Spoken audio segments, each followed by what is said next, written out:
Alright, colleagues, good afternoon. We are rolling. Let's begin our next session. And at this session, we're going to talk about preparing, training the IT professionals for the new technologies. My name is Andrei Yegorov. I'm going to introduce the speakers as they take the floor.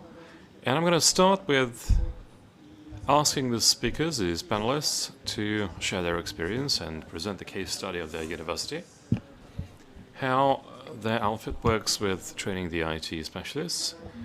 And my question is kind of global, and hopefully every speaker is going to touch on it in their remarks. When we talk about preparing the IT specialists, we need to answer the question why and for whom.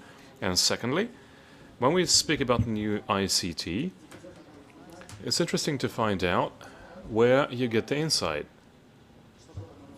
about what the new technologies are and what you train for.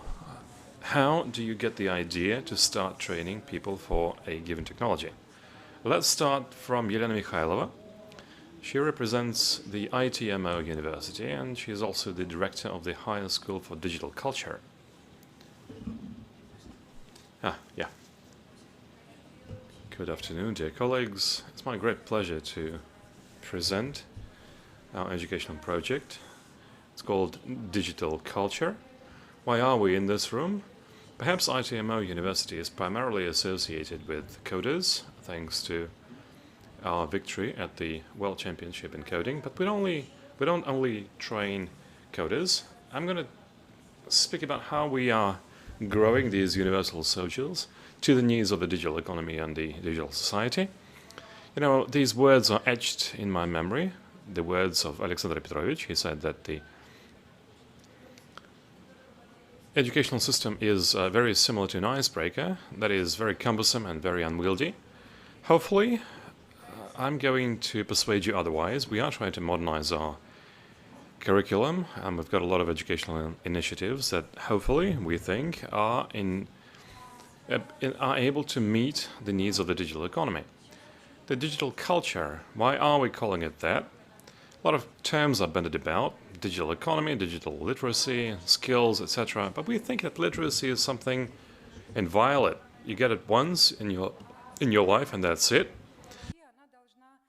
But digital culture is something to be sustained as you go throughout your life.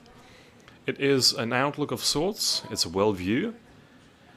And the most important thing that we are trying to teach our students, regardless of what they are, we've got biotech, we've got engineers, economists, we've got robotics experts, very different, but we want them to know ICT enough to understand what the objectives they can resolve professionally. They need to know the approaches to resolving them, and they need to assess the outcomes of the things that they do. We don't teach coding to all of them. We don't think this is possible, but teaching just the skills to them, it doesn't make much sense either. There's a lot of tools these days that you can use to resolve those objectives, but this toolkit cannot be a black box hiding unidentified things. They need to understand some kind of an algorithm of the process to apply this tool or that tool, depending on the job. Now, that said, we coordinate with other higher educational institutions. We exchange opinion. We exchange opinion with the Higher School of Economics. They presented their project Data Culture. We think that our project is wider. We don't have one discipline. We've got several disciplines, a range of them. For bachelors, it's 3 years. For masters, it's 2 semesters in a year. And we start from general skills required by every specialist, regardless of the specific branch. And then we form the professional competences as we go about. And then we segue into professional training proper. How do we form those competences? Very general, that ICT competency is.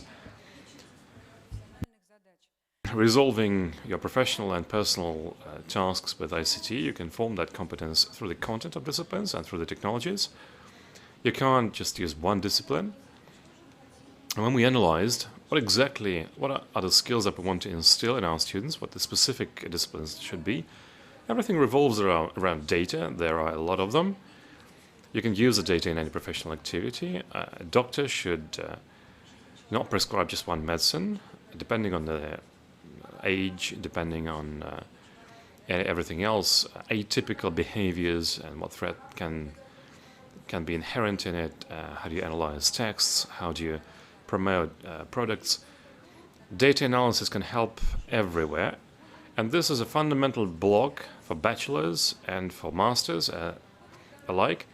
Data mining, data curation, machine learning and AI. We're not training them to code, we are explaining them in simple language what the algorithms are behind the certain processes of data processing. And I'm having trouble with my clicker. Now, that said, for bachelors, we thought up a soft inductions course. It's called Introduction to the Digital Culture. And together with data storage, applicable statistics and machine learning, those disciplines work towards forming universal competences. And digital culture in professional activity and applicable AI that we are also embarking on for our masters, those are general professional skills, not just general skills, period.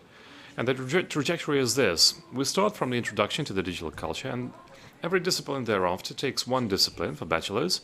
4 semesters are mandatory disciplines, and then there are a broad range of disciplines by choice. Students can choose something that's close to heart, machine learning in information security or computer vision or robotics or whatever. A lot of disciplines, various disciplines. When we go as far as the 3rd year, we're going to end with forming this block of courses. What is the introduction? It splits into 3 blocks. The fundamental block, what are the foundation of the modern ICT? What is the composition of a computer? What are network technologies? How can you protect information? What are quantum computing technologies? We also touch on the personality business block. What changed in ethics when it became digital? What's the culture of internet communications? What's your personal trajectory in online learning can be? And the service block talks about the various IT achievements that you can use in this or that activity. As you go forward, you pass over to working with data. It needs to be structured, it needs to be cleaned, it needs to be curated, it needs to be visualized right. That's also already analysis. When there's a lot of data, you need to store it somewhere. In special systems, statistics, starting from the single-dimensional random variable, you start with that, you go over to building formulas and models, multidimensional data, machine learning, again in simple words, and with examples. We explain what things you can do with machine learning, what approaches there can be, and what you can do with it. And the digital culture and professional activity, these are specific professional objectives. Masters. Fewer people in masters, only 2 years, 2 semesters are given to the digital culture. 1 discipline only, data processing and analysis. That is an agglomeration, data storage, statistics and machine learning. Same thing that they did in bachelor's courses, but just 1 level deeper. As a separate thing, we learn what we can do with data and applicable AI. A discipline tells you how you can apply AI in various applicable tasks. Healthcare, security, smart city technologies, computer vision and hearing. How do you go about learning these? 1,500 get enrolled in the bachelor's degrees, 2,500 enroll in the master's degrees, perhaps the greatest master's set of courses. They're very difficult to find teachers, so we found that mixed learning is best. We don't want kids to be online only. We don't have only online courses. We have various courses with the teaching methods. There are consultations of various sorts. We actively handle questions of students in the fora and electronically when they are not shy. And the important thing is that we have already launched this. We operate this scheme. Since the beginning of this fall, all the first-year students really study the block of disciplines called the digital culture. This is our hand.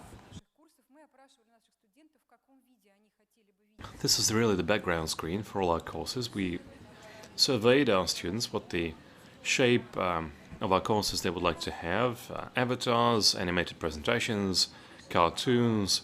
The bachelors obviously chose the cartoon options, and the masters were more inclined to have terser forms, like animated infographics.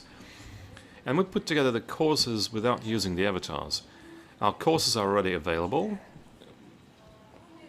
Students are already studying them actively. Every lecture is split into morsels for the convenience of students. Surveys are done after every morsel.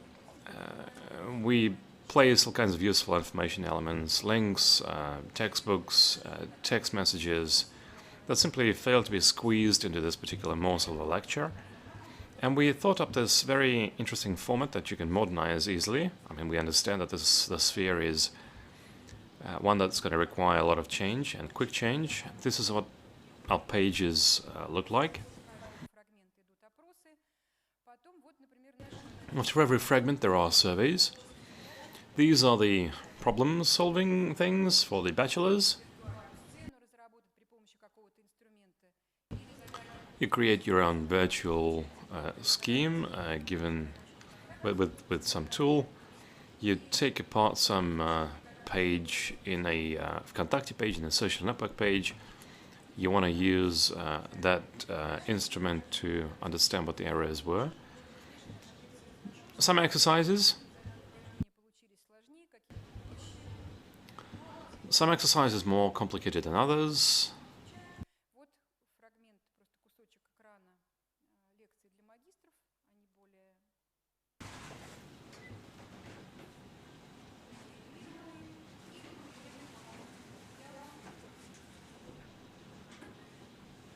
And here's an example of additional materials that we place together with the rest of the things that we place.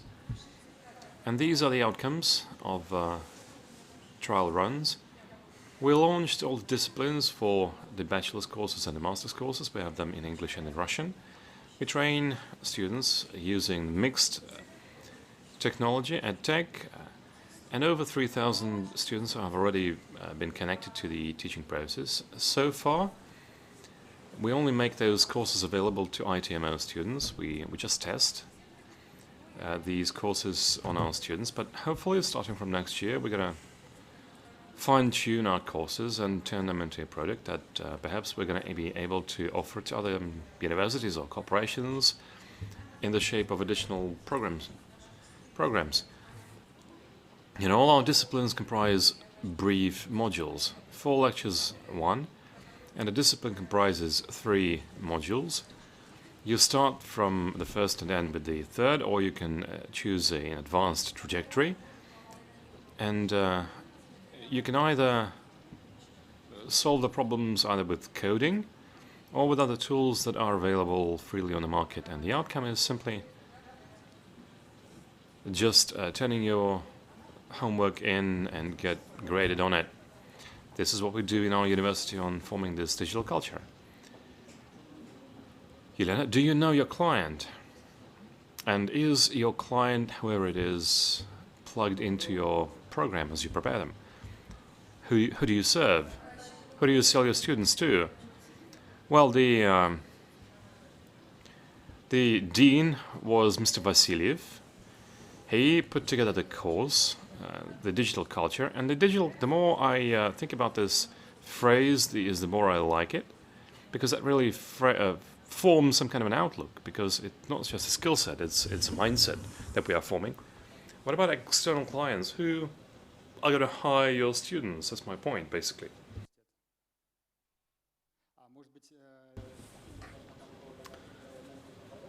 Perhaps I can give the floor to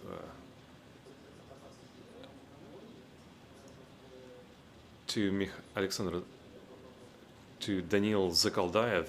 He's also the dean of the security department in your university. Maybe he can handle that. Yeah, thank you.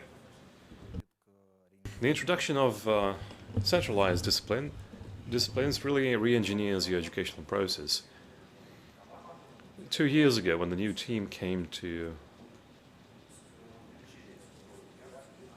the university, the goal was set to speed up the response, and if you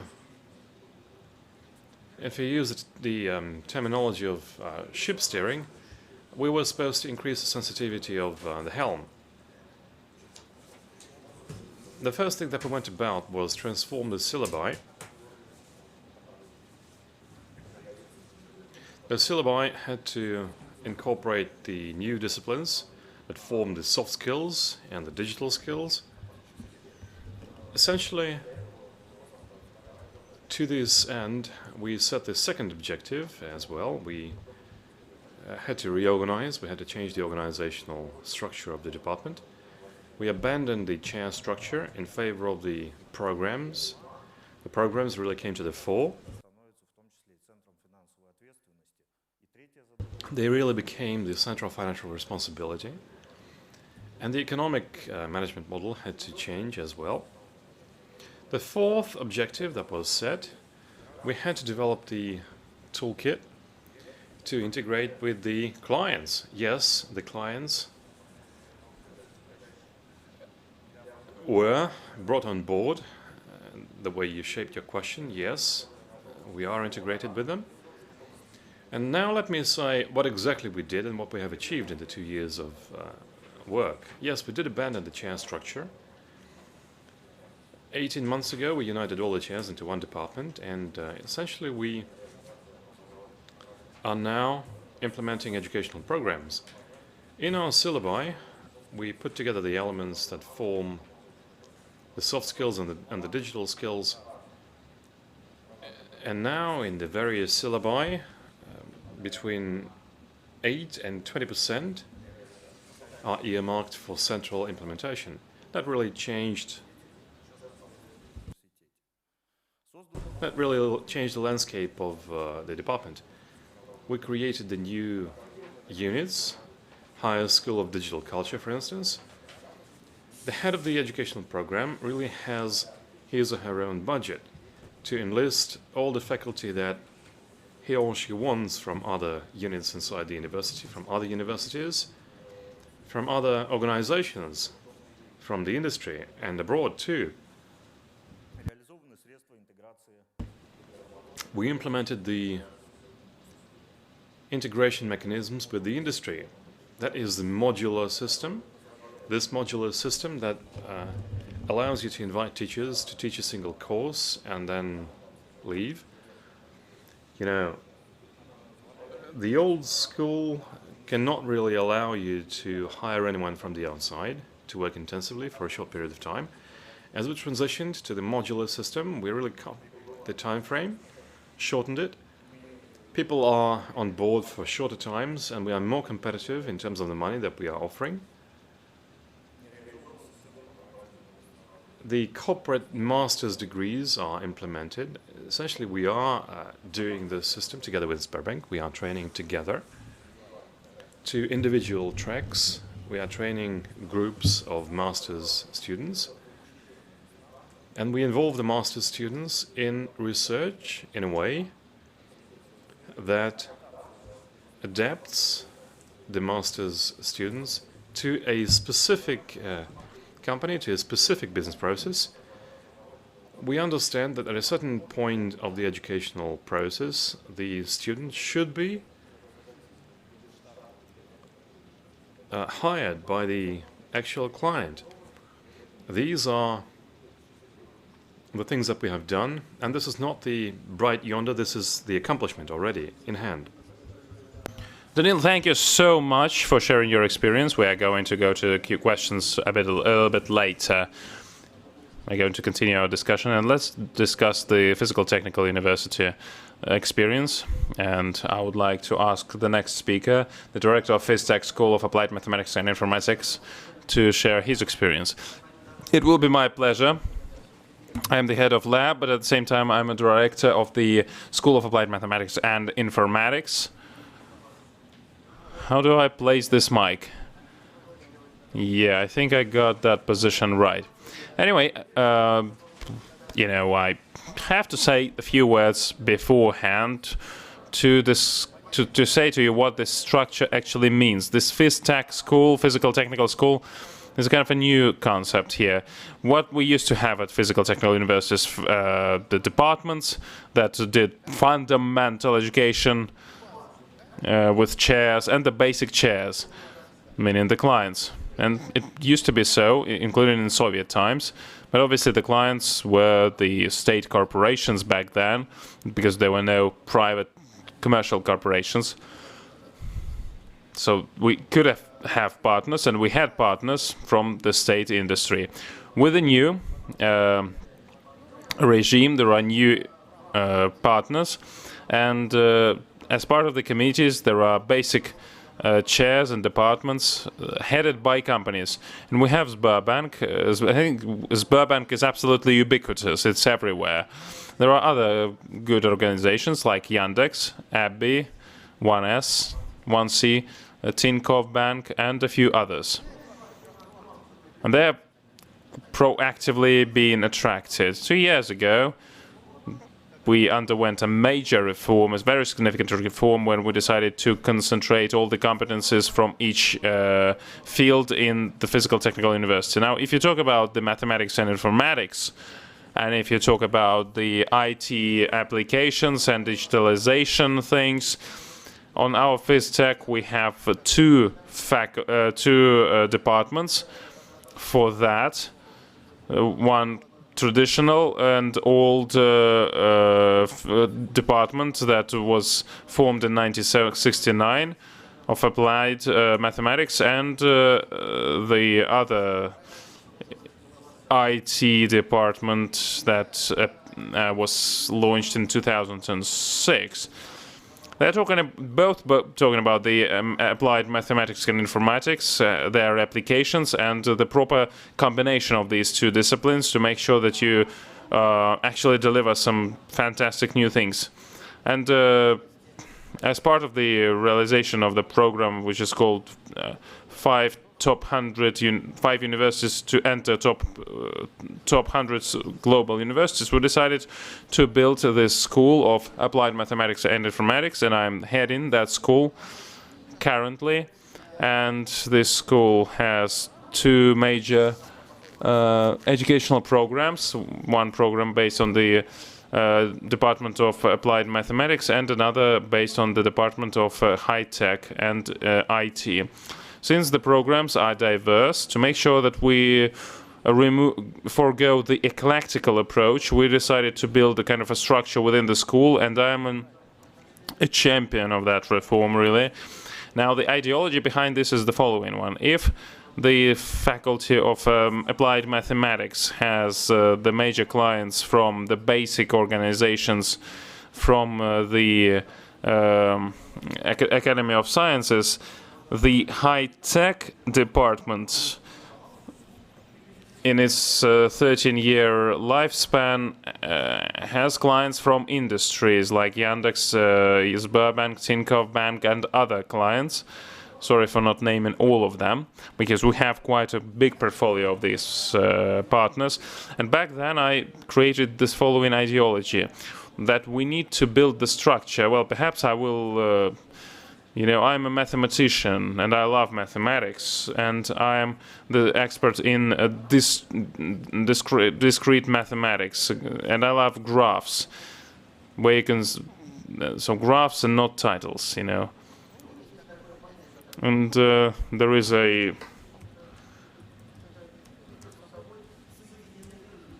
term which is called Bipartite Graph, graph, and so I said we have two departments, and they should be divided by these they should be divided at the same time interconnected, and it will be of maximum efficiency, because on one part, if there is an order from if the client is the Academy of Science, there are people who can be mentors in theoretical science and in applied sciences as well sometimes, but they don't have the life down-to-earth cases, and they should come to the lab that is opened by one of our partner from industry, and they should come with their students and to get the proper cases there, and they would use these cases to create a new science, a new part of science and area of science, or to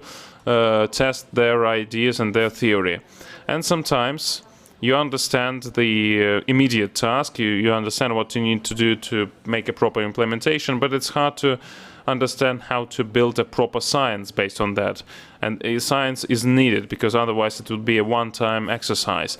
And you know, together you have these two forces that are multiplying each other, and we have this major multiplying effect here, and the major link between them. And basically we all change and amend our educational plans based on, in line with this requirement. And our students who work in the labs, they can get credits for working in these labs, to make sure that they work as efficiently as possible. But the IT department was tailored for the industry, not for the Academy of Science. So some of the programs are really unique. They were tailored by us, and they were really supported by our industry partners like AbbVie and Yandex, and then Sberbank Technology and Sberbank came, and they influenced our educational plans, our curriculum. But this bichromatic graph, you know, having this science-based approach and, you know, immediate demand approach, down-to-earth approach, these two worlds should be interconnected. They should form a combination. And I think that the system that we have on Physical Technical University, you know, the system where a student gets a very powerful fundamental education, he will not only be able to proactively adapt to the tools that the industry provides, and obviously we adapt our curriculum for that, but this person should have a great education, fundamental education in maths and informatics, and they get that. Although they might think that in this period of time it is not in demand, but it would make the graduate not an artisan, but a creator of the tools, the creator of the digital economy, if you want. Thank you so much, Andrei. As far as I understand, your presentation was kind of in response for Herman Graf statement about the obsolete nature of the physical and mathematical schools. Or do you plan to change something? To change what? The curriculum and educational processes in one of the best mathematical schools in Moscow? I do not know, because I do not influence that process. I'm not going to comment on what has been said, but I do think that the amendments that has to be implemented are already being implemented. For instance, we have a very great thing which is called Sirius, and this you know, great fundamental serious Soviet mathematical education is being very nicely updated by Sirius. You know, every July I go to Sirius, and we use we get insights from big data, and we're doing some great work there, and I think Mr. Graf would love it. But I mean, the guys who are the most efficient in these projects are the guys who got a very good fundamental education in mathematics. So you need just to build a proper balance, that's it. Okay, thank you. I'd like to give the floor to Ilya Babkov, the Director of Institute of Fundamental Education of Urals Federal University. and your institute is called Fundamental Educational Institute now, and then you say that you are focusing on professionals. Well, actually, I'm a director of another institute right now, and because yes, the times are changing really quickly, and so I do hope that this is a promotion would serve me and the institute better. Anyway. We had everything applied related to engineering, graphics, theoretical mechanics, and mathematics and informatics. So we had it all, traditional things there. You need to manage all that, obviously. And now we have another institution that has been launched. Now the task was quite simple. At least what the organizers asked me to do, to make 3 slides, and they said that everyone would do the same thing, and I made 4 slides. I thought that, wow, perhaps it would be possible to do that. Anyway, perhaps what Andrei talked about, but in our local area we have a model of classical educational informatics, mathematics, and models, which is called mathematical and mechanical department. Now it is called the Institute of Natural Sciences and Mathematics. You have mathematics and fundamental informatics there, and there is a kind of a classical training, so the client is more the Academy of Science, it's Ural branch, and there is a great amount of partners from Yandex and Sberbank who get the graduates there. I guess that's we have strict requirements. We get the best ones and then we filter them out. So this is a good, accurate, and beautiful model, but it is not scalable. So we have 100 and 120 people who we get, and that is it. However, if we look at the demand of the regional companies, they say we need 300 people. Sberbank said we need 160 people. So we're talking about hundreds of people that and we're not covering that demand. And the situation with the deficit of the deficit is there. So we have the second model that is being developed really quickly. Well, Ural region is a very industrialized region, and therefore the development and the IT are becoming a kind of an industry. Well, we have the engineering, education, the information security, and IT and informatics. These are the engineers and engineering department. For the last 3 years, we have been growing by plus 100 people. At the same time, we have plus 100 people annually. At the same time, the requirements are growing. And we have 223 points for the state exam and 240 for group number 10. And this is a good for a regional institution. So it's not really, this department is not really a department. It's a small university within a university. So what we do here, we experiment a lot here, because there will be the mathematical and mechanical department. We will still have it if everything fails in these new areas. So we're actively partner with the manufacturing companies and IT native companies like Yandex and others who are represented in the region. And we work with the big enterprises like factories that digitalize their production, car production industries, and the steel producers. They all need IT experts. For the last 7 years, we've been actively working on increasing the scale of the number of the graduates, because when some manufacturing company says that we need 20-30 people, that's okay.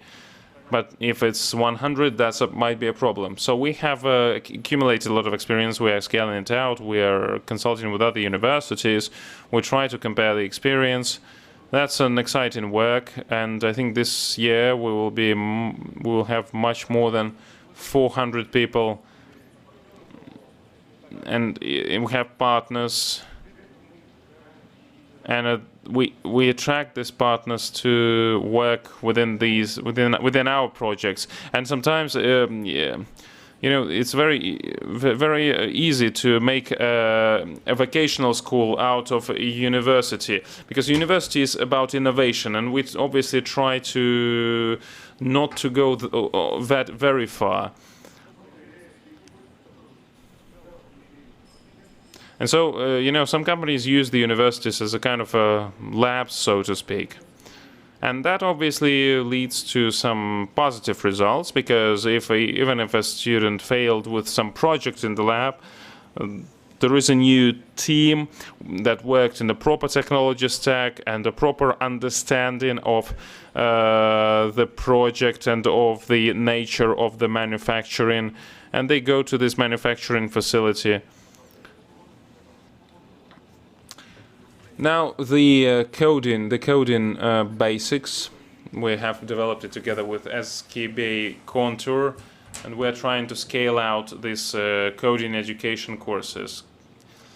And we signed an agreement with Sberbank this year, and on the radio technology department we are working with Sberbank. Now, talking about the project activity, we have our own series. We have we have shifts there, and the shift means that in 3 weeks you have to build a working prototype. But we worked on neural networks and robots and AI and other things, and these shifts were quite successful. Now, on the first year, we try to divide students in 3 areas. Delivery and teamwork is not there. Now we filter out some of the kids by having a coding competition and information security competition.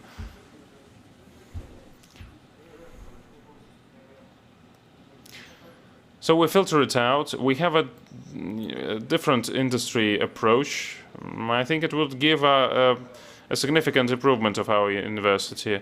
Now, as for the as for the kids from the later years, we are now making hackathons with the pipeline manufacturers and other manufacturing companies, where they actually visit these hackathons to get the students. Now the platforms, if we have some technology platform, we try to make students work with these platforms. And if there is a platform already, we try to explain how to actually use the platform. And sometimes we create platforms from scratch with the students. Now there are several examples of the platforms where we use the source code based on Java. Actually, some military customers are interested in that. They don't have a good coding experts. Now, Argin is another project in augmented reality. Now, the platform for software and hardware platforms. We wanted to make, for instance, the gamification experience to change the behavior of our students, and it actually worked. And another project, we tried to change the behavior of robots. So we went to the level of the children's construction blocks. So we called it RoboPro. So anyway, that's our projects. Yes, thank you, Ilya. I'm going to have field questions a bit later. Now let's pass over to Alexander Zamyatin, the head of the chair for theoretical Foundations of Informatics of the Tomsk University. Thank you, organizers, for the ability to address this highly revered audience with our modest case. What we are about is, in this case, I'm just going to tell you about the performance of the Tomsk Institute of Applied Math and Informatics. That was a merger. I think it is going to be a good synergy between the math, computer science, and coding.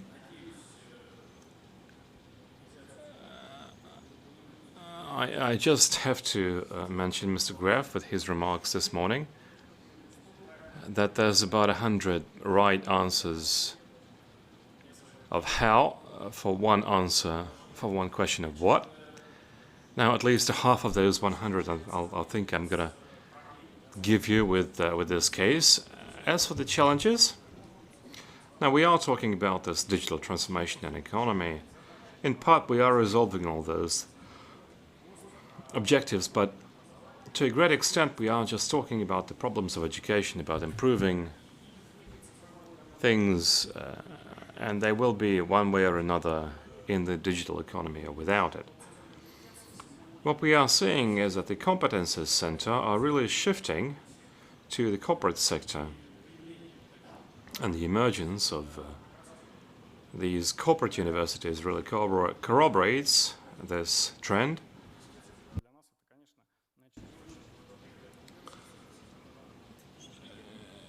I would say that for the universities, this is an adverse trend. Another adverse trend that we have seen an observation for many years, the wages of young specialists in IT are the highest with respect to all the other sectors. What this means, I mean, we should be rejoicing, but it means that the difference in the differential between the university and the IT sector is growing, and it's great. So the center of competence is really shrinking away from the universities into the corporate sector. So I would say that we should be meeting these challenges. And what we are doing, what I'm going to describe, really addresses those challenges.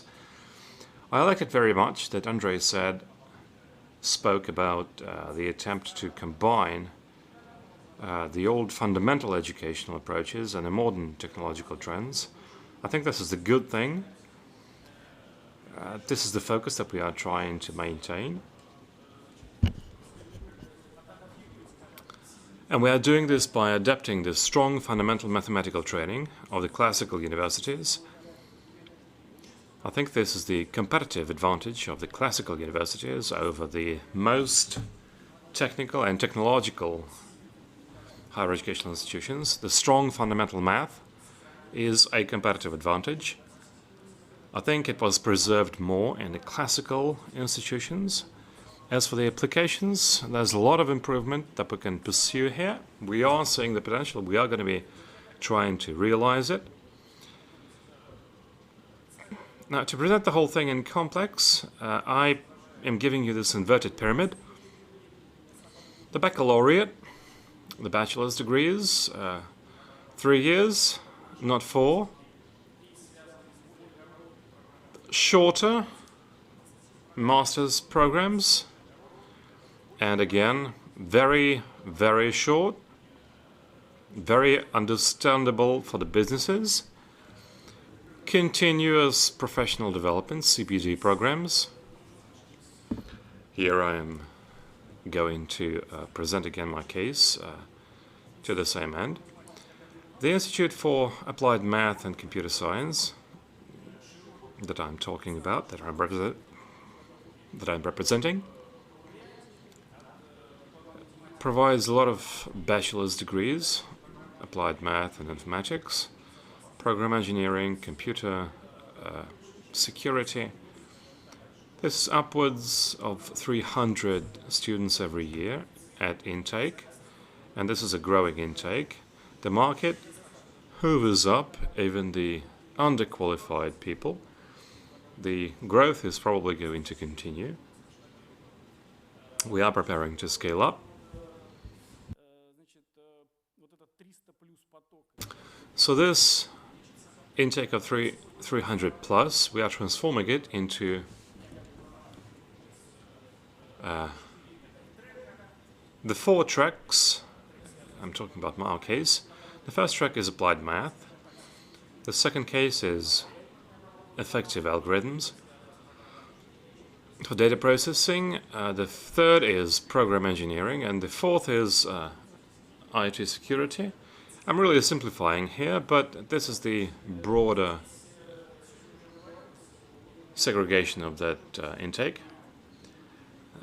The experience of minor, yes, we are doing this. We are not trying to be original here. We are saying that at every track we are going to create 20 to 40 minor credits. The goal is to make sure that at the first stage, on a voluntary basis and then probably on a mandatory basis, the bachelors must select those minor scores and incorporate them then into their programs.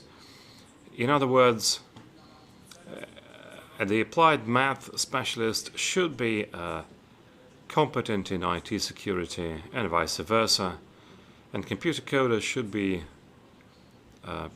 more or less able to get his bearings in applied math. That's what we are trying to achieve. Again, we are probably not very original here, but it is about the details. It is about the ability to implement this technologically. It is about the ability to implement this in an interdisciplinary fashion.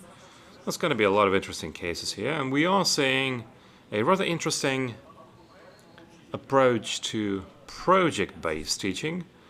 Students really unite into groups as they work on their projects, graduation projects. They're going to be cross-functional: algorithms, math, coding, IT security. And this is going to be a cross-functional team to put together a project for a quite real industrial corporate partner. This combination will allow to gain a lot of competences, a lot of soft skills, learn a lot about communications, and enrich each other. The participants of the group are going to enrich each other. Human communications in implementing these projects are probably going to be the most effective tool that you can think of. Now, besides the promising projects, I would like to mention one project where we developed software. This has been implemented already over the past 2 years. It is in the process of implementation. It is about using a whole number of, maybe not quite original, but it is about using a whole number of edutech, education technologies to train software engineers in the shortest time possible. The whole technology is geared to train a particular specialist to be ready as quickly as possible. Appended classrooms, continuous feedback, satisfaction analysis, feedback analysis, modernized math, that is really condensed, and it is still adapted to resolving various practical cases. We analyzed the experience of various universities, Carnegie Mellon, Stanford, and the best things that we could glean, we were able to transpose. We have been automating the educational process when students, when resolving certain problems, operate an automated process, and they do not use any inputs from the teachers, yet the assessment is highly objective.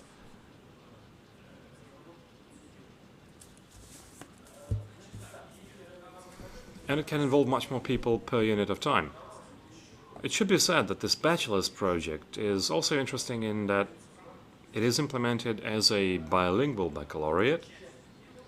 In other words, a part of students come from abroad, and most disciplines are trained, and most disciplines are taught in English. And these are really cross-cultural groups. Intercultural communication comes about. This is very interesting. Besides the fact that foreigners learn software engineering, they learn the best things from our culture, including language culture. The master's degree is, as we talk about the master's, that's another animal, as foreigners would put it. You know, compared to the baccalaureate, where we could put together big flows of students, masters are a really different product.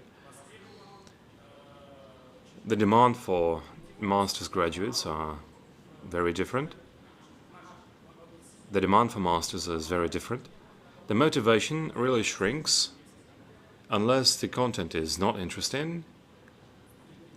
Students have the bachelor's degrees and they start looking for the jobs, and they really don't understand why they would need some other diplomas. So we understand here that we need to transform seriously from our conventional offerings. And the conventional thing here is, the mandatory element here is, for the master's degrees, is to pursue a completely application-minded track. Unless we are pursuing a major research project, everything should be really application-minded. And hopefully this is, ideally, this should be done with some kind of a corporate partner.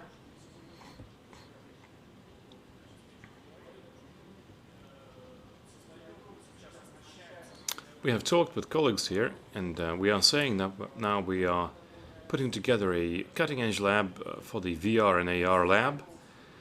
We have already assembled a team, and that involves highly qualified industrial partners. We are developing an educational program based on our university. Perhaps we can cooperate with the colleagues of SMO. It is understood that these promising things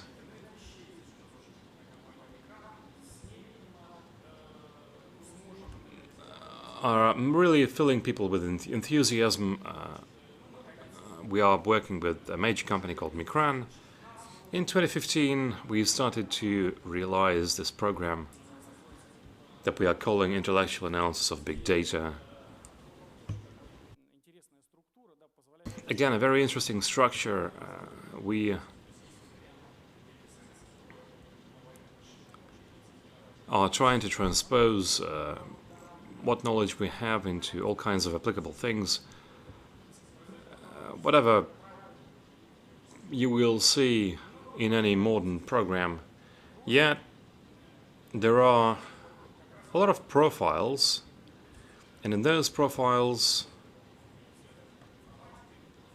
you see the bioinformatics, social sciences, the research objects are obviously social media, and then it's Industry 4.0, where we analyze and interpret the data from the technological processes. And here I think we are creating the MVP, minimum viable product, which is looking for investors here. It's basically a startup. This project was supported by the Vladimir Potanin Foundation, by the charity. We were able to gain some international recognition. We signed a double degree agreement with Goldsmith College from the University of London. I think in this area it's probably the first degree that we are offering. And I'm wrapping up. I'm just going to be making it within this 1 minute that I've got left. In summation, the briefest program that we've got, the continuous professional development, CPD programs, we see the models to be legitimate. We are implementing these courses. These are very specific technological competences, very specific technology stacks, very narrow specializations. And I don't know about what the colleagues think, but these very narrow specialisms are not for the universities to do, and we are really providing our own platform to our partners from the industry. We can see our alumni here. They are coming back and teach very intensive, very short programs. The university is really an interface platform, really a venue. If they want some breadth for the subject area, we are able to provide it. But we are mostly enlisting the coaches and the faculty from the industry, and this is really gaining momentum. Increasingly numerous partners are coming online from the industry. And really, in summation, this is what I would like to say. Alexander, I do apologize. We do need the 5 seconds, really, just 5 seconds, because that's really, I'm really going to be emotional in saying this. You know, I think it would be the right thing for us to create the environments in the universities where universities would be investment vehicles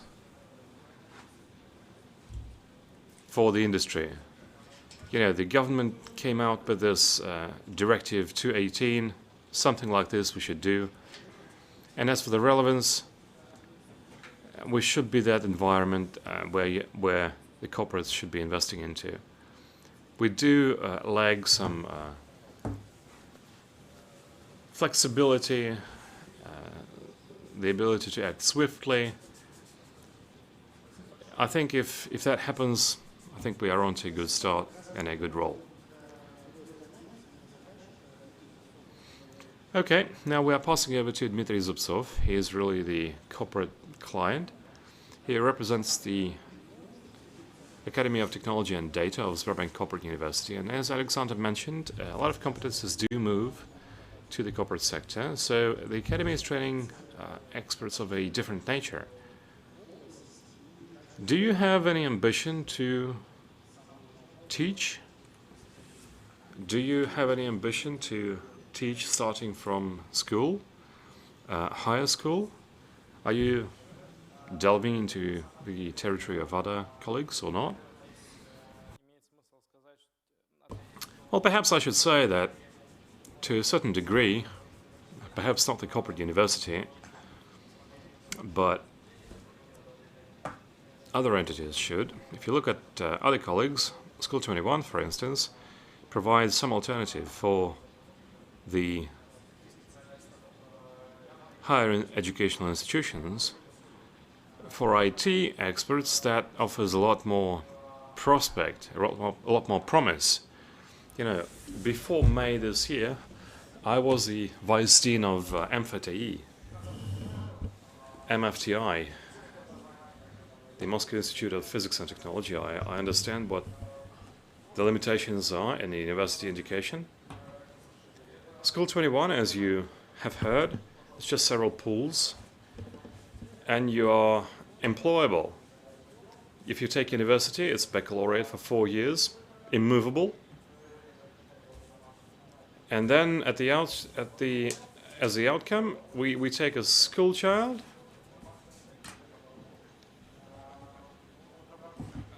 he can do some hack work on the side, but that kid cannot do anything in IT if he is enrolled in physics and math. So what we are doing at the university is creating additional professional education programs.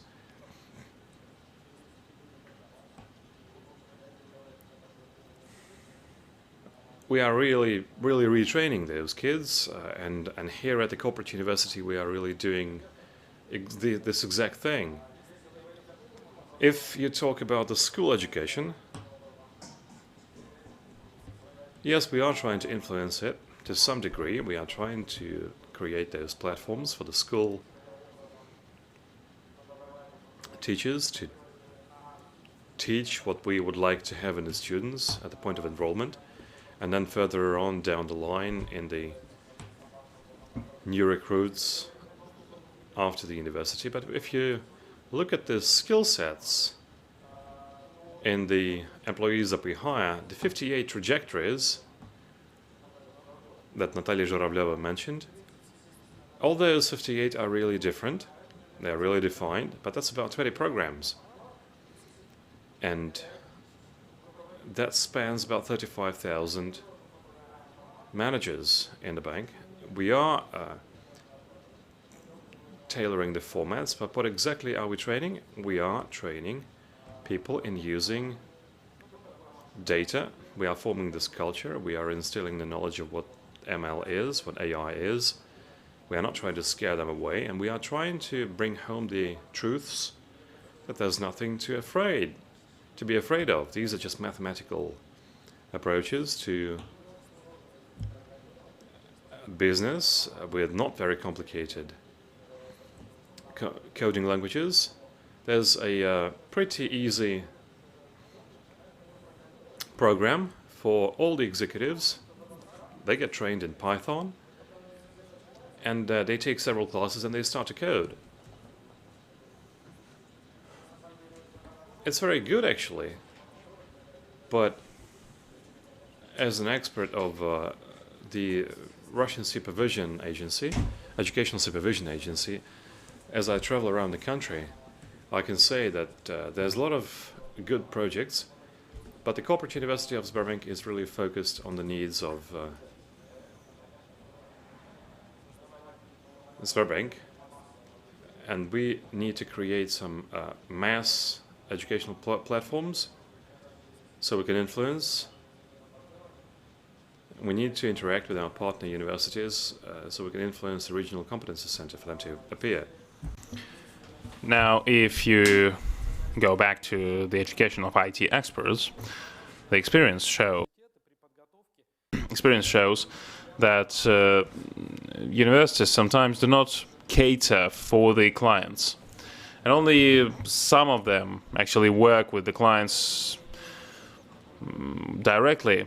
That means that we not only have IT experts that we have to retrain, we have around 20 programs for retraining these IT experts, and we have created a boot camp for them, actually. What is a boot camp? That's a kind of a place for IT, a venue for IT experts who came to us, and they just cannot start doing their work, basically. The boot camp is kind of an immersion experience where IT experts learn something they do not know, but they should know. And these are the graduates, and sometimes with some work experience behind their shoulders as well. So it's perhaps not the level of education, level of training, but the relevance of the topics and the curriculum selected by the universities. And unfortunately, we sometimes do not hear each other properly. And when I was a deputy dean of the Physical Technical University, I saw that even with such a cooperation that we have right now, we sometimes do not understand what businesses need. So we need to even deepen our relations and cooperation. And I think that we will succeed at some point. So that's it, perhaps. Okay, thank you. We do have some time, so we might have a Q&A session, or we might have some questions from the audience. I have one more question. You know,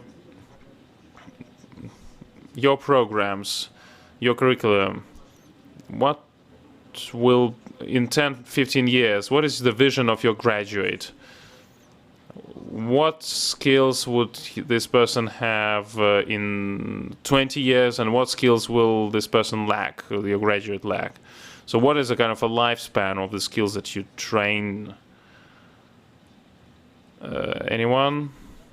Yeah, tell what is going to be tomorrow to make God laugh. And now you're talking about 10 years, you know, that's just not...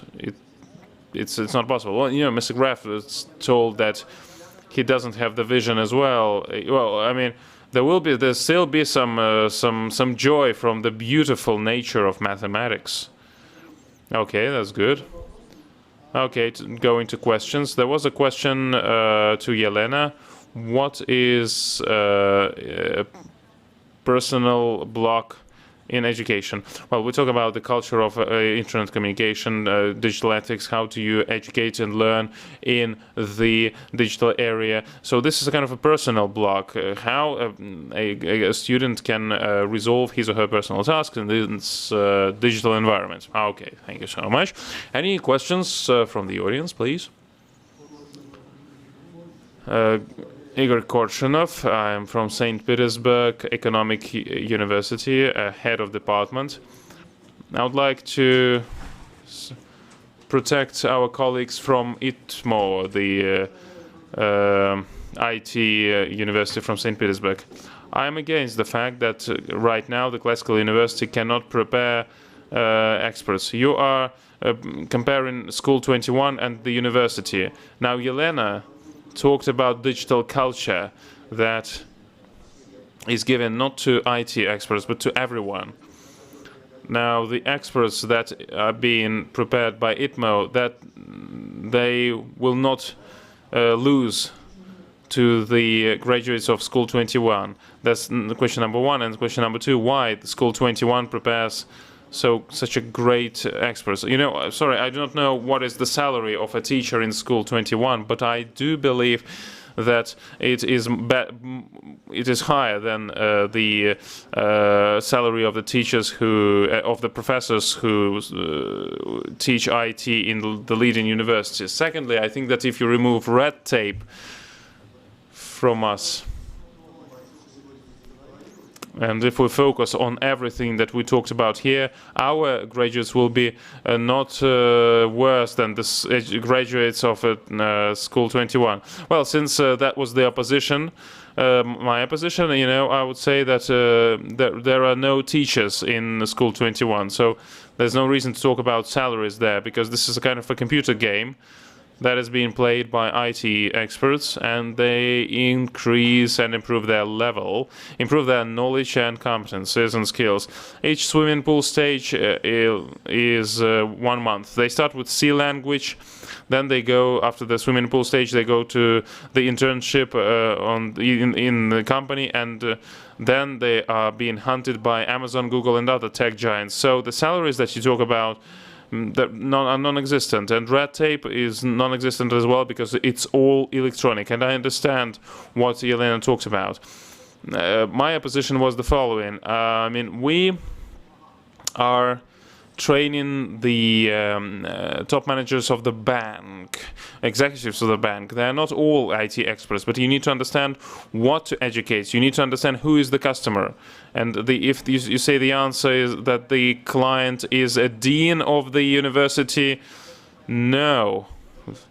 And digital economy? No, digital economy is not the client, because it's something vague. But if you say about Sberbank, VTB, another Russian lender, or any other company that actually exists, these are the companies that are going to hunt your graduates after they graduate.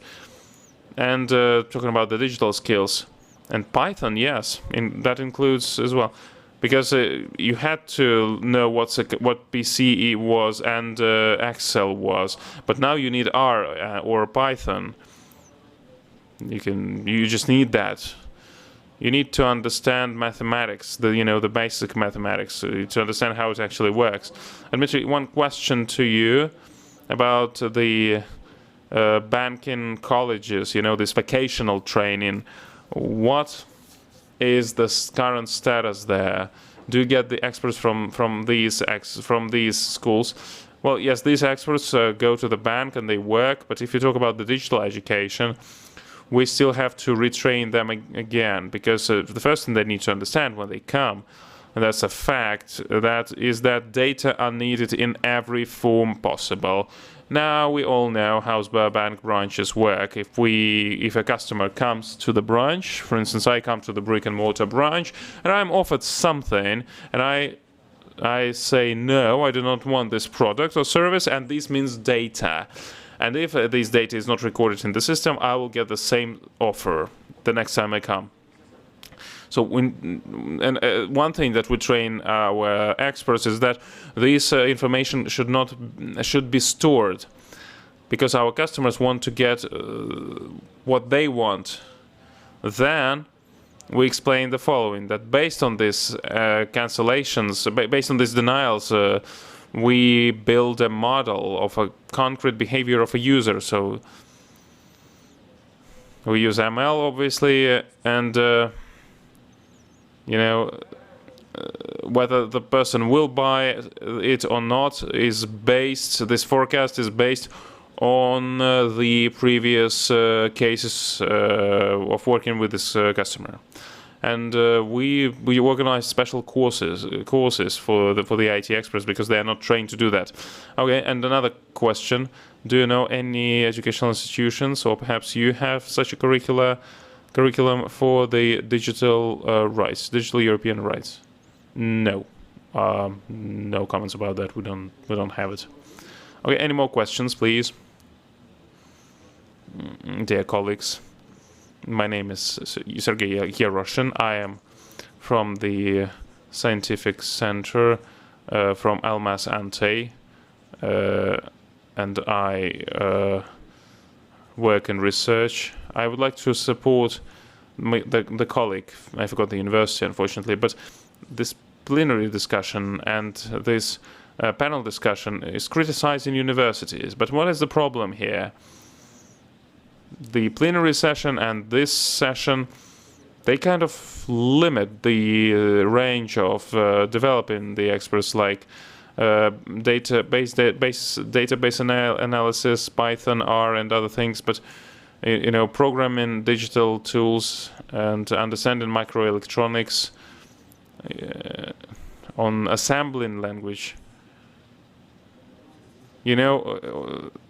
If you say that universities do not prepare experts, the task of universities is not to make sure that graduates get good salaries, but the education, that's what we do. And experts who know programming and coding and databases but do not know the fundamentals, they are not, some of them are not in demand. But microelectronics is not in demand because there is not a lot of companies. However, if you look at American companies, from my Bauman University, from Moscow Technical University, the Mechanical and Mathematical University, and the ITMO graduates are working in the US. And so, when you say that universities cannot prepare a person to work with big data in 3 weeks and you need to reform universities altogether, I don't think this is a proper thing to say, actually. And I think that you need to understand the curriculum from a wider perspective, and you need to look at the lower level languages, and you will not be able to prepare the programmer for microelectronics in 3 weeks, because you need fundamental education and fundamental knowledge, and this is something that you need to have. Thank you for your comment. And you don't have any questions? Okay, thank you. Yes, there was another person who wanted to ask a question.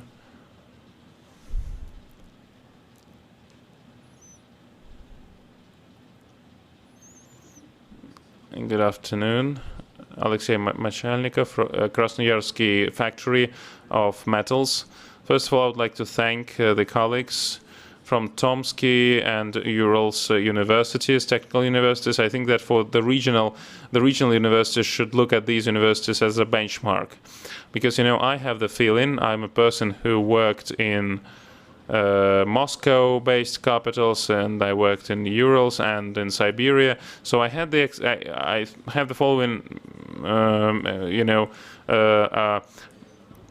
have the following experience. It used to be the case when graduates came to the company and people said, forget about everything you learned, we will teach you. And now the students come and the employers say, okay, we will start teaching you from scratch. And this is after 4 or 5 years of education. When I talk about the implementation of IT processes and projects, it's not only about knowing the technologies, but the technological process, getting the requirements, designing, and other things. And even the best experts who graduate from the universities have no idea in terms of how the projects are being implemented, launched, maintained, and used. And what are the universities doing in this sense? Is there an understanding of this problem? And if there is any, what programs and what initiatives are being implemented to cater for that need? Okay, thank you.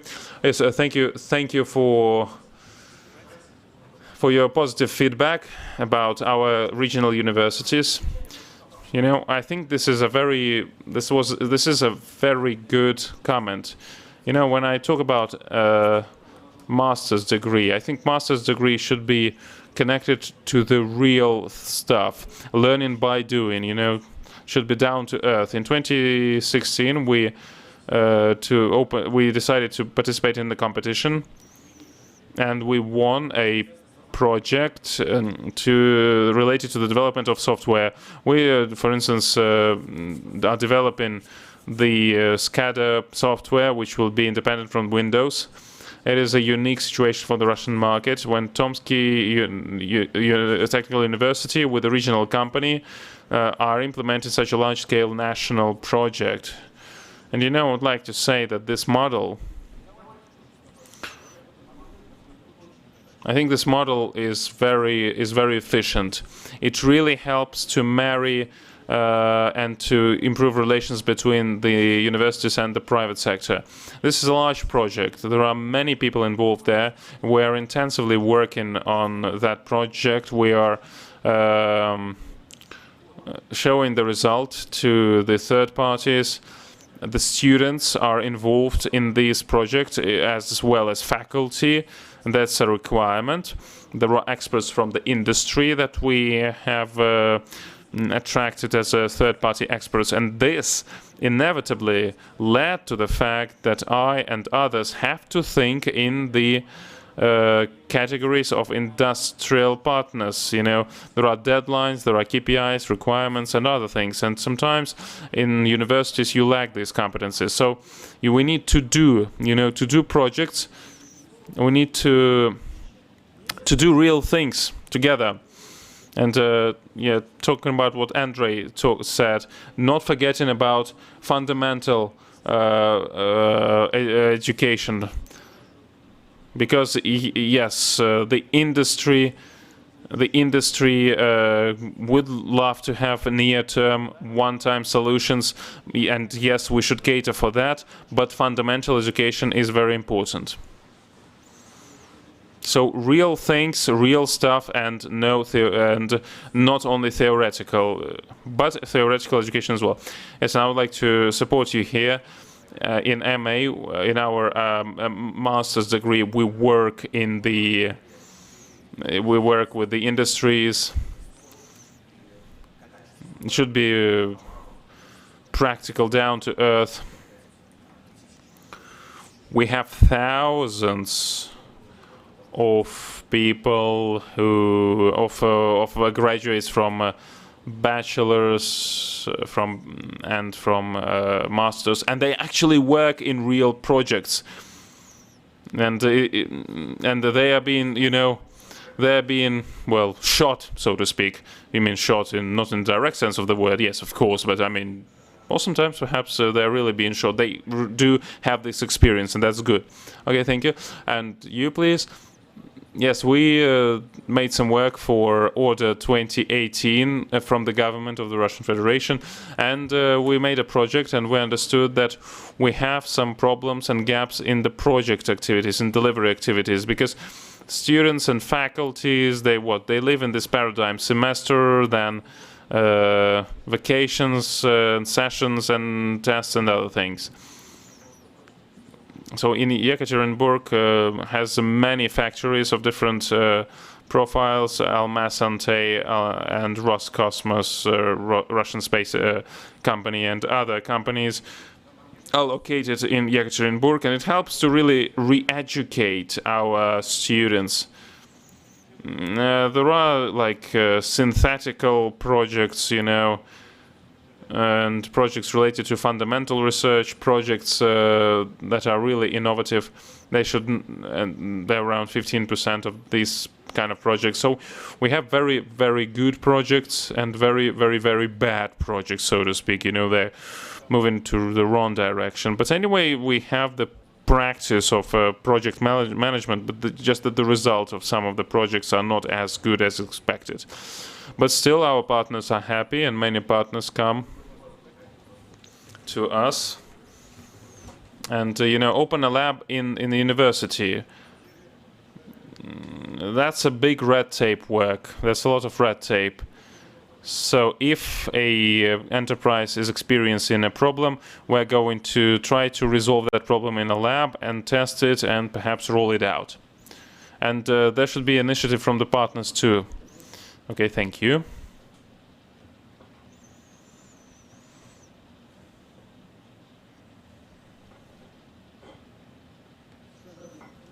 Anatoly Shamin from Nizhegorodsky State Economical and Technical University. I'm the rector of this university. Now the question about the removal of some of the departments and them being replaced by the heads of the educational programs. How would that affect the economy, and how it improves the value of a student? I'm talking about the economics of education. Many things have been said about that.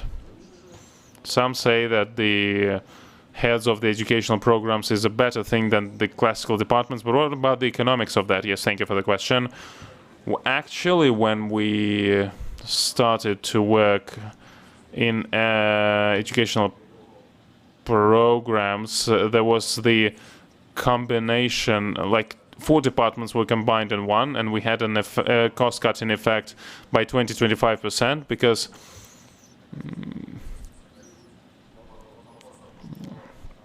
there was some redundant stuff.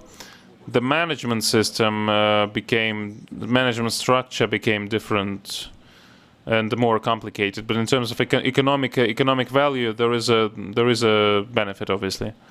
If I may add, we removed a department in the institute that I am heading right now, but the economic effect is a little bit different. The example of Alexander, like when you have 20, 25, 30 people per program, but we increased the program seats like 100 and 145.